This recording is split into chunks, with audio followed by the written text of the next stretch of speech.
What's going on, everyone? It's Stephanie Adams with SOS Solutions. So, did you know that credit card companies are sneaky companies? I'm a slithery little sneaky snake.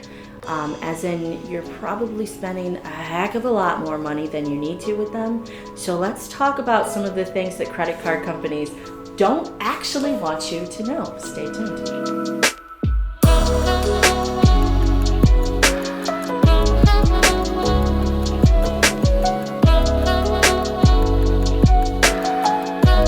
Number one is high interest. If they're charging you, so what they do is they take your prime rate, which you guys can actually look at, I believe it's the Wall Street Journal.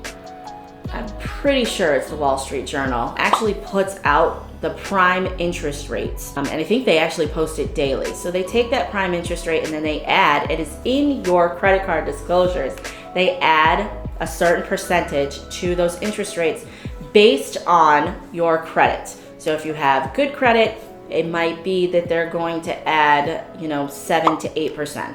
If you have fair credit, maybe they're going to add 11 to 16%. And then if you've got terrible credit, they can do anywhere up to, 18, 19, 20%. So that interest that they're tacking on there is actually causing you to make extended payments to them, and it costs you a lot more money. If you actually look at your statement, you'll see, because they have to break it down, how much you're paying towards your principal and how much you're paying towards your interest. All right, the second thing that credit card companies don't really tell you about is all the fees. All right, so some of the fees that you're going to experience are going to be the fees to actually open the card.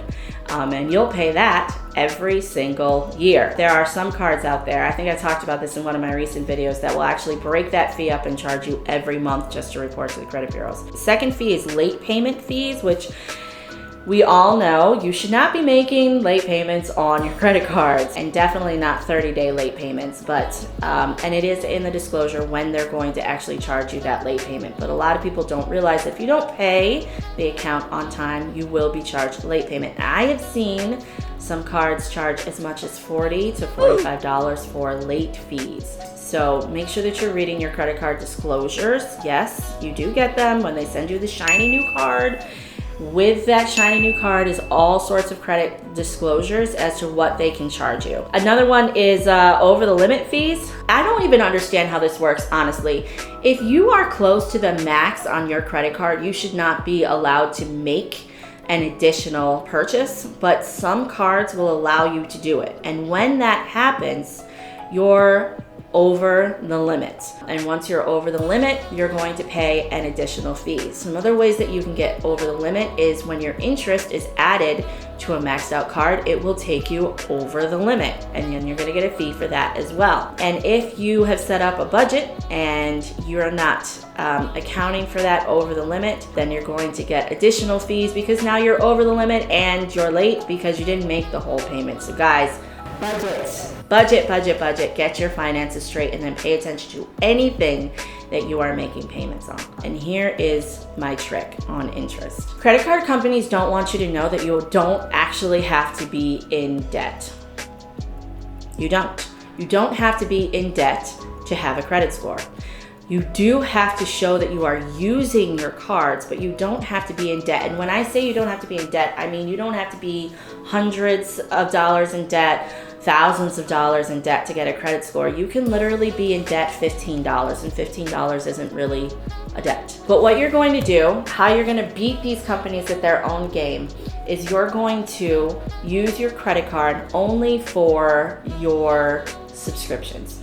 So what I mean by that is if you have like a streaming service, if you have like Netflix or Hulu or something like that, if those are coming out of your bank account right now, put them on your credit card once you pay it off. Or if you have a new card, that's what should go on your credit card. And then what you're going to do is on the statement closing date, you're going to find that on your actual statement from the credit card company. You're going to make your payments on that card, not on the due date. You're going to do it on your statement closing date. Whatever the balance is at the end of the day on your statement closing date goes, it will report to the credit bureaus. But then if your account is paid in full by that date, you don't pay interest. So The statement closing date is actually more important to your credit and to your debt than your due date of the card. That's my tip from me to you. All right, for questions, comments, or concerns, please give me a call, 757-356-5756. I am Stephanie Adams with SOS Solutions, and we will talk again soon. Take care.